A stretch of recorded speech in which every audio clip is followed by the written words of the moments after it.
সৃষ্টির সেরা জীব হলো মানুষ। আল্লাহ তাআলা সৃষ্টির সেরা জীব হিসাবে মানুষকে তৈরি করেছেন।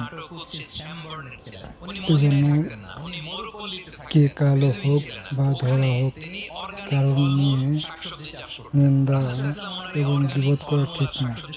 আল্লাহ তাআলার ইবাদত করলে সেই প্রকৃত মানুষ।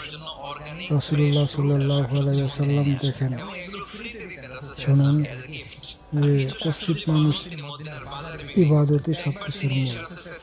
অর্গানিক এই ফ্রুটগুলো দিয়ে বাকিগুলো মদিনার বাজারে বিক্রি করতেছেন। রাসূলুল্লাহ সাল্লাল্লাহু আলাইহি ওয়াসাল্লাম বাজার ভ্রমণে গেলেন, যে দেখে হচ্ছে জাহেদ। তো ওনাকে দেখে রাসূল সাল্লাল্লাহু আলাইহি ওয়াসাল্লাম পিছন থেকে এরকম ঝাপটে ধরলেন। উনি তো দেখতে পারতেছেন না কে ধরলো। উনি বললেন, মান হাদা আরসিলনি, এই ছাড়ো ছাড়ো। যখন পিছনে ফিরে দেখে আল্লাহ রাসূল সাল্লাল্লাহু আলাইহি ওয়াসাল্লাম এখন আর ছাড়াছাড়ি করেন না, এখন ওনার পিঠটা রাসূল সাল্লাল্লাহু আলাইহি ওয়াসাল্লামের বুক মোবারকের দিকে আরো লাগাই দিচ্ছে। এইভাবে ফান করে বলতেছেন, এই একটা দাস আছে আমার কাছে, এই লোকটাকে কে কিনবে, আমি